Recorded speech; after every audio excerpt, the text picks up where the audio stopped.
The Crythian warship Devourer's maw hung in the void like a metallic predator, its hull scarred from 1,000 conquests.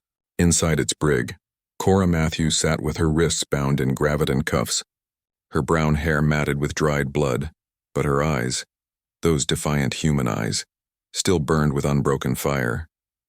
"The human female refuses to provide intelligence coordinates," hissed Commander Zekthor, his four mandibles clicking with irritation. The insectoid alien towered over her, his exoskeleton gleaming under the harsh lights. Cora spat blood onto the floor. "I already told you.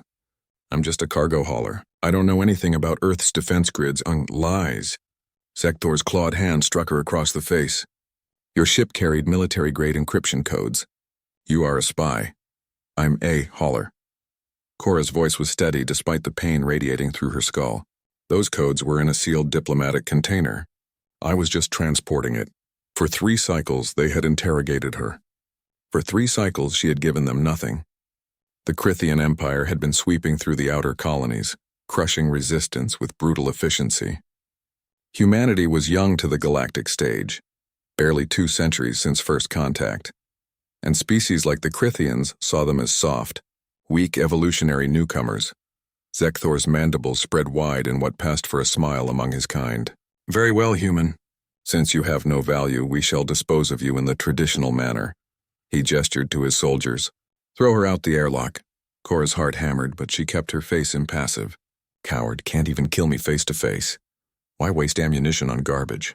Zekthor turned away. "Eject her near the debris field. Let the void claim another human weakling." 2 soldiers dragged Cora through the corridors, her boots scraping against the deck plates. Other crew members watched with disinterest. Just another execution, another day. They hauled her to the auxiliary airlock, a small chamber used for disposing of waste and battle casualties. "Any last words, mammal?" one soldier chittered. Cora looked him dead in his compound eyes. "Yeah, you should have checked what humans can actually survive." Before he could process her words, they shoved her inside and sealed the door. Through the small viewport, she saw them activate the outer door controls. The airlock opened to space. The explosive decompression should have killed her instantly. Her lungs should have ruptured. Her blood should have boiled. Her body should have frozen solid. That's what happened to every other species when exposed to vacuum. But Cora Matthews wasn't just any human. She was born on Titan, Saturn's largest moon, in humanity's most extreme colonial environment. Her body had been modified before birth with experimental bio-augmentation, designed for the next generation of deep space explorers. Her lungs could seal and recycle oxygen for up to 40 minutes. Her blood carried specialized hemoglobin that wouldn't boil. Her skin could withstand temperature extremes that would kill baseline humans, and the Crythians had never bothered to scan her properly. As Cora tumbled through space, she didn't panic. She controlled her breathing, slowed her heart rate, and focused. The graviton cuffs were still active, but they were designed to restrain limbs, not withstand the pressure differentials of vacuum. She flexed her wrists, feeling the cuff's quantum field fluctuate. The Crythians had never anticipated someone would try to break them in space. She twisted, feeling the joints in her shoulders strain, then slammed her bound wrists against her knee with all her augmented strength. The cuffs shattered. Free. Cora oriented herself toward the debris field Zekthor had mentioned. Chunks of destroyed ships floated in the void, including what looked like a human frigate. If she was lucky, there might be a functioning emergency pod. She used minute muscle movements to adjust her trajectory, a technique taught to all Titan-born children. In the silence of space, she became a missile with a target. 23 minutes into her exposure, Cora reached the debris. Her vision was starting to blur, her extremities going numb. She had maybe 10 minutes of consciousness left. Then she saw it. An emergency pod, still attached to a torn section of hull. Human design. She grabbed a piece of wreckage and used it to propel herself faster. The pod's access panel was damaged but functional.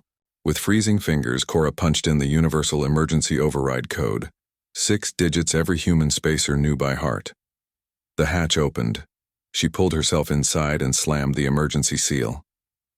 The pod's atmosphere generators roared to life, flooding the tiny space with precious oxygen. Cora collapsed, gasping as feeling returned to her body in waves of agony. But she was alive. The pod's damaged computer flickered to life. Communications were fried, but navigation worked. And most importantly, the pod still had functional thrusters and a distress beacon. Cora pulled up the tactical display. The Devourer's maw was still visible, already moving away, confident in her death. A cold smile crossed her face. The pod also had something else, 2 military-grade plasma charges designed to clear debris. Not much against a warship's shields, but enough for a statement. She programmed the pod's autopilot for a high-speed intercept course, set the plasma charges to detonate on impact with the warship's aft sensor array, their weakest point, and activated the distress beacon on emergency military frequencies. Then, Cora ejected in the pod's emergency lifesuit, using the last thruster pack to propel herself away. The pod screamed toward the Crithian ship at maximum velocity. They detected it too late. Just another piece of debris until it slammed into their sensor array and detonated. The explosion wasn't enough to destroy the ship, but it blinded them, crippled their navigation, and lit up every human military sensor within 5 light hours. Floating in her lifesuit, Cora watched as 3 human destroyers dropped out of FTL, responding to her beacon. The Devourer's maw, unable to detect the incoming threat, was caught completely off guard.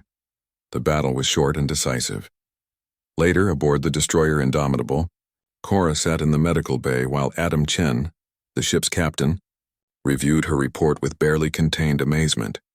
You survived hard vacuum for 31 minutes, broke military-grade restraints, hijacked a dead emergency pod, and used it to cripple an enemy warship? Adam shook his head. Cora, you just became the most decorated cargo hauler in human history. She winced as the medic sealed the last of her wounds. I just wanted to go home.